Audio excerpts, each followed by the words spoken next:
हम हमेशा फ्यूचर की तैयारी करते हैं, तो इंस्टीट्यूट भी वो हो जो हमारा फ्यूचर ब्राइट करे। स्पोकन इंग्लिश स्टडी वीजा, आइल्स और PTE के लिए ज्वाइन करें American institute of spoken English, India's #1 institute with over 500 branches. This is the Ielts listening test. You will hear a number of different recordings, and you will have to answer questions on what you hear. There will be time for you to read the instructions and questions, and you will have a chance to check your work. All the recordings will be played once only. The test is in 4 parts. At the end of the test, you will be given 10 minutes to transfer your answers to the answer sheet. Now turn to Part 1.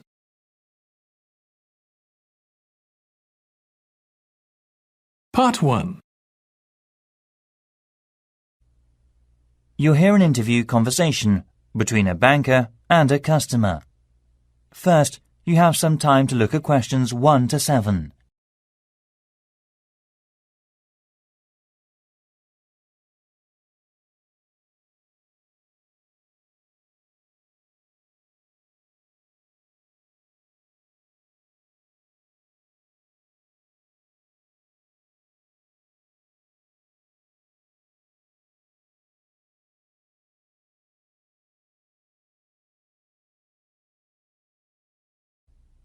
Listen carefully and answer the questions 1 to 7. Hi, can I open a bank account, please? Sure, come on in. Make yourself at home. I'll just get some details for you. It won't take long. OK, right. What kind of account do you want? A deposit account. OK, I've got the application form here then. Have a look at this leaflet. We have several types. I've decided on the one called Classic. Good, that's fine. Can I have your full name, please? Yes, it's Jonathan Fox. That's JONATHAN. Oh, right. Thank you.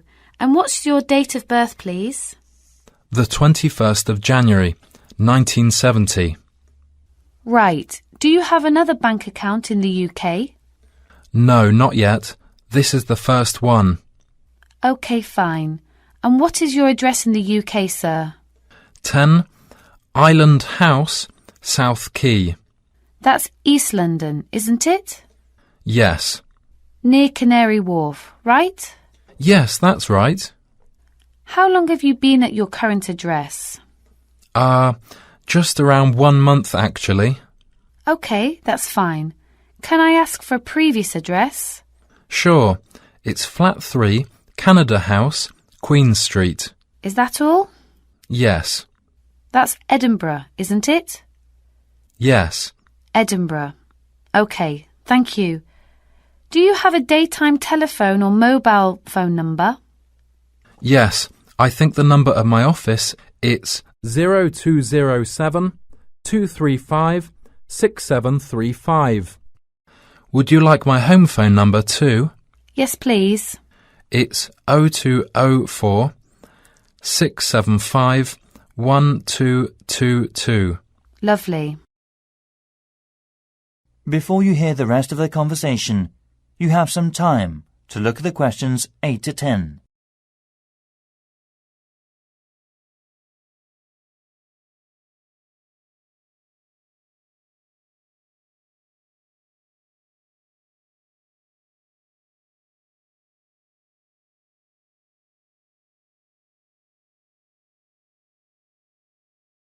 Now listen and answer questions 8 to 10.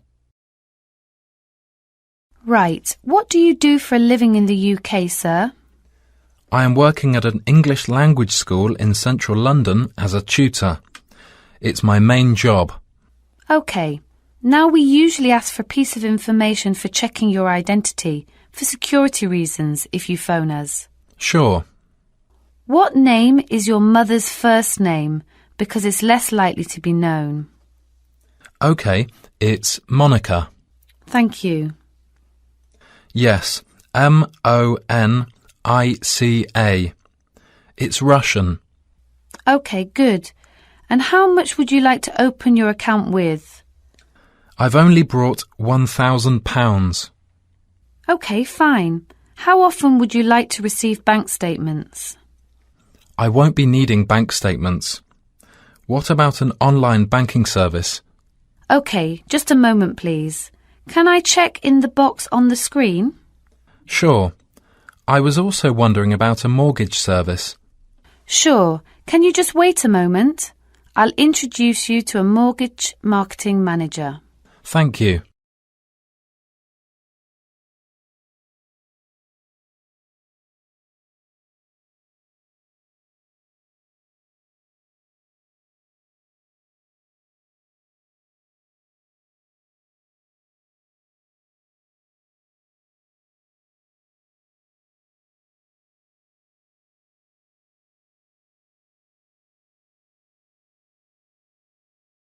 That is the end of part 1. You now have 1 minute to check your answers to part 1.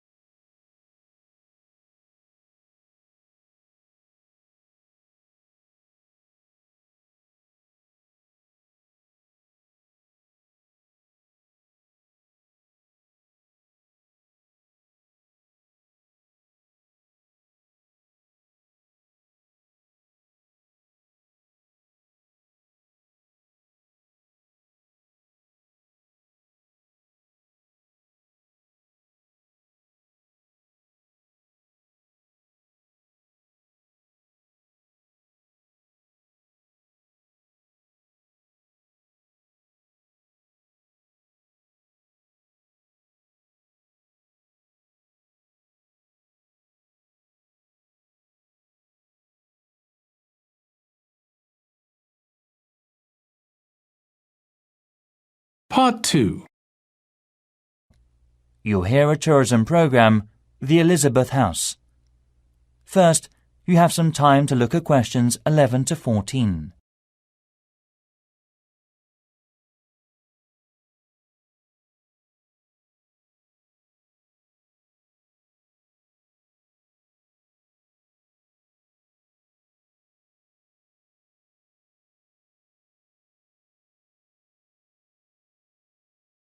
Now listen carefully and answer the questions 11 to 14.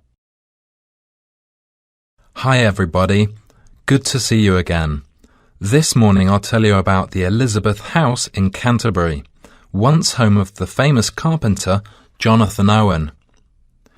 He bought the house in 1965, although he had first seen it 5 years earlier. Actually, he was interested in the house as a traditional flat in England, and he paid £5,000 for it without a second thought, because of it having standard and regulation building methods during the Middle Ages in the UK. At that time, he had worked at the University of Canterbury as a head carpenter, who managed with a small building company. His professional success was abundant, but his family life wasn't so successful. His parents had suffered from diabetes and mental disease, and his brother Dan was ill with pneumonia. Moving to Elizabeth House, he started his new life. Jonathan considered the home a pure example of traditional East England country house and did some of his successful building structure work here. The backyard and garden of the house became calm and peaceful. The materials used to make the wall, chimney and roof were collected from the local area. Most of all, oak trees were in the front of the main gate. Before you hear the rest of the program, you have some time to look at the questions 15 to 20.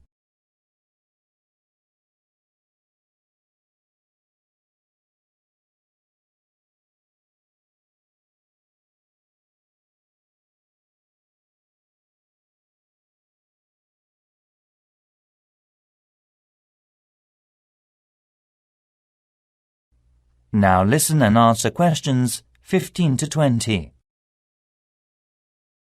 As you go up the path, There's the rose garden on your right, and you will find to your left an area which has interesting types of sunflower as well as some lovely carnation. It is known as the sun rainbow and was designed by his brother Dan, who had studied gardening arts in Paris. The next destination is the Japanese footbridge with exotic Asian mountain plants and fruit growing on it. Follow the path round to the second corner, and on your left you will see the entrance to the pear tree with its 200-year-old branches go through the path until you've reached the front of the house. Now I'll give you a couple of hours to wander around this lovely building. Your tour guide will introduce and explain about its history and viewpoints to you. If you need to buy any of Jonathan's handbooks or other souvenirs, you can enter the house where you'll find the shop, which is located between the path and the water mill. I expect by this time you may also be in need of a rest and some refreshments from the snack bar.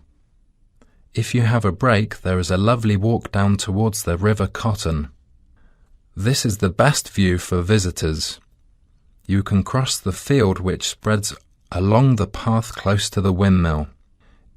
In autumn, this area will open a small event or festival which is definitely worth a visit. It is familiar a good place for growing strawberries. Every season most of the residents are ready to make local produce. Also, the local council helps to improve the grape festival by promoting and marketing it through online and offline methods. Last year, around 100 tons of grapes were harvested and sold at the City Mall. We'll now have a good chance to see an orchard behind the house.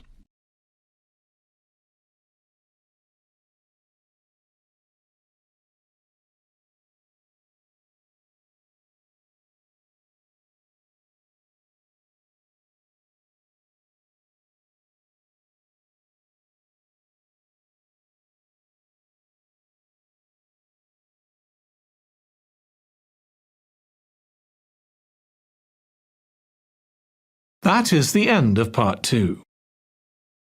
You now have 30 seconds to check your answers to part 2.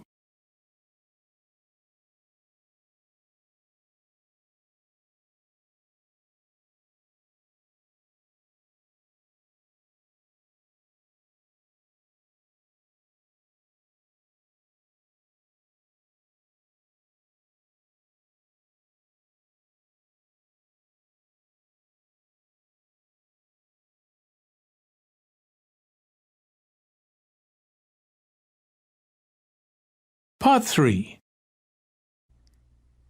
You'll hear a conversation between students, Anne and David, about gallery marketing.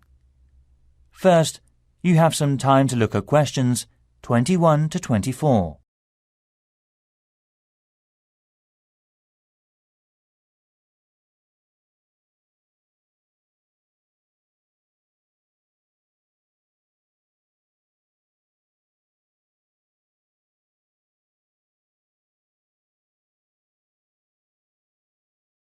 Now listen carefully and answer the questions 21 to 24.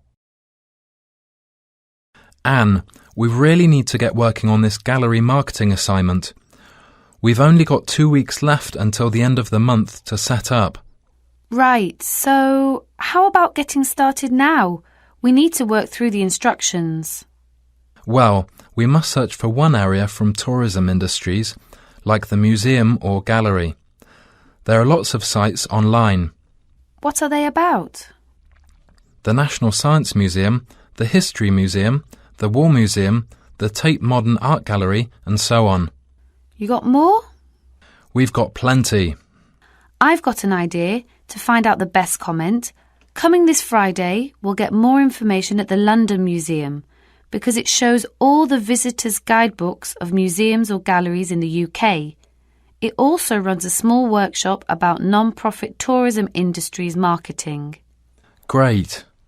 So after visiting there, we have to use research methods, such as telephone interviews, questionnaires on the street, or sending out emails. Actually, we don't have a choice. We have to send the email. Right, we don't have to waste time deciding among them. By the way, how do we get the responses? Let's contact the London Museum's Information Centre. Actually, it may be helpful to us to collect data through our head course leader. How many people do we have to interview? Well, we have to split into 3 groups.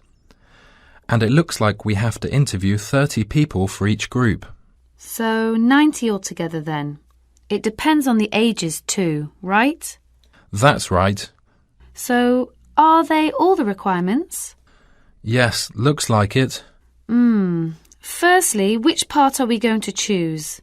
My preference would be a modern art gallery, since that's where I spend most of the time. I think you've got something wrong. I don't think there are abundant differences in the exhibitions there. I mean, you get young and old, man and woman, amateur and professional, all going to the galleries. Right, so let's make it a ceramic exhibition then. So basically, what 2 groups will we compare and contrast for that?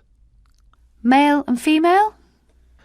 Absolutely. Also, most of my respondents like the same ceramics as me. Also, I think different age groups could be changed to highlight differences. Before you hear the rest of the conversation, you have some time to look at the questions 25 to 30.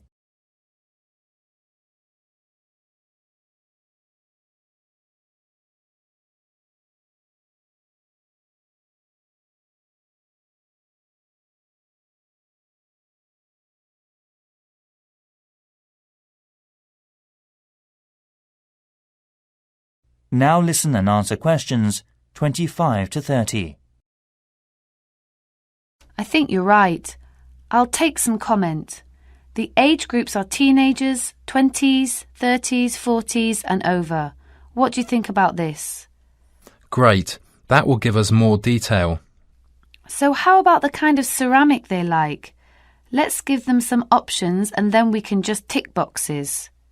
OK, let's have Asian, European, African. What else? Something special? Well, we should include the Incas in Peru. Some people like this style, you know. OK. And then we should know about their understanding of ceramics. They can learn about that thanks to a gallery curator who can inform them about the patterns and markings through picture and local clay. I'm curious about how they were made. I mean a process with painting and things embedded on the surface. At that time, the equipment and materials were not good, compared with the present day. I agree. We should also include an earthen vessel, of course. Right. The next step could be about where they were actually from. They were made from local clay, weren't they? Things such as mountain, lake, basement and so forth. I think so. One more thing is the colour on the bottle. How did the ancients get the tone? On the internet, it said they got it through dried plants.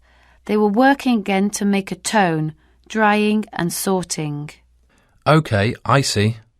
To get more hard tone, they included other strong herbs or something.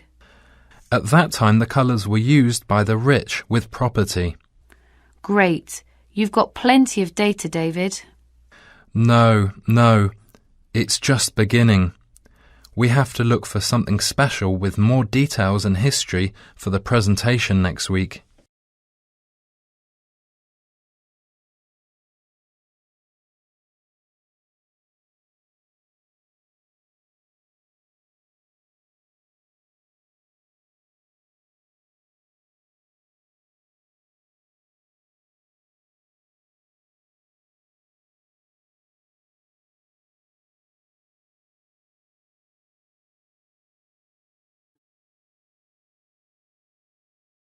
That is the end of part 3. You now have 30 seconds to check your answers to part 3.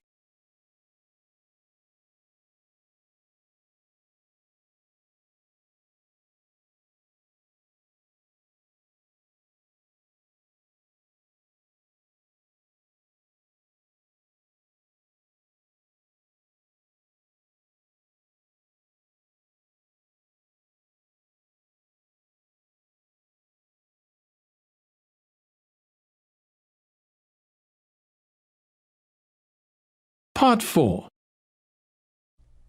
You'll hear part of a lecture given by a waste recycle management's professor. First, you have some time to look at questions 31 to 40.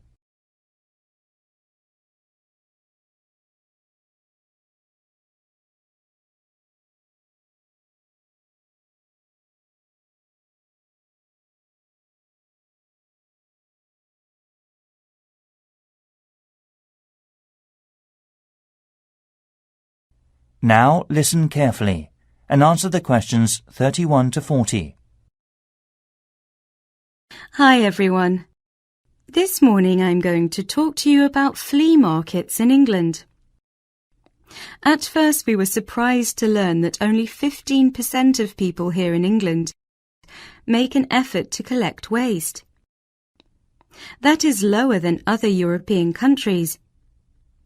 Also, it might be falling within a couple of years' time unless the government makes a severe regulation for industries and local residences. The UK government's target means that by 2012 we must decrease our waste emissions by 45% compared with 2000. Local councils can offer support to meet that target by taking part in the National Green Campaign and investing in local flea markets. Most of all, these markets reduce waste emissions from landfill sites. A flea market, or swap meet, is a type of bazaar where very cheap or second-hand goods are sold or bartered for. It may be indoors, like in a warehouse or school gymnasium, or it may be outdoors, like in a field or under a tent. The flea market vendors display the goods used on the table for selling, such as a few unwanted household items to operate commerce, including a variety of used living products. Many flea markets in European countries have food vendors who sell snacks and drinks to the visitors, and may be part of a small event such as carnivals or concerts. As part of our research, our team carried out a questionnaire with people in the local area. The results said we need to open more second-hand shops. However, one problem is that there is a lack of information and marketing. To solve the problems, local councils should invest and support in flea markets by doing things like creating parking space, organising security, public promotions using the internet and other resources. We were also surprised to discover how waste such as furniture, computers, kitchen tools, and other such things are reused. And wooden furniture or electronic products are easy to recycle because they can be reused over and over again without becoming weaker. Around 3 million electronic goods are thrown away per year. Also, around 500,000 pieces of furniture are also disposed of. Only 1/5 is collected and fortunately recycled through many local flea markets. In 2009, there were around 3,000 flea markets in England. The number is increasing steadily so far. Surprisingly, by collecting under 15% of old books, lots of paper is imported, so more paper can be recycled in the UK. Europe recycles 50% of its paper, and Germany recycles 80% of its paper. When recycling launched, there were quality problems, so it was so hard to reuse paper in office sheets. However, these problems have now been solved, and Union of the Flea Markets based in East London produces high-quality recycled paper. Another union, Loving Paper, currently sells the paper that has been through a sorting process to farmers or gardeners as fertilizer. So, to sum up, there seems to be a number of activities that enable people to reuse waste, but the substantial problem is encouraging people to think twice about taking their waste to a flea market instead of throwing it away. I think the recycling programme will make us save materials and protect the environment in future. And next, I'll show the plan for promoting it.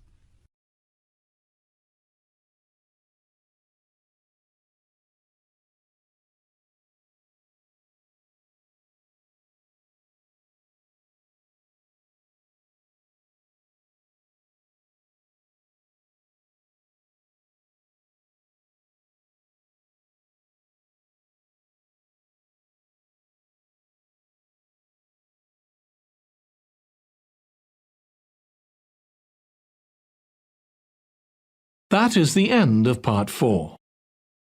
You now have 1 minute to check your answers to Part 4. That is the end of the listening test. In the Ielts test, you would now have 10 minutes to transfer your answers to the answer sheet.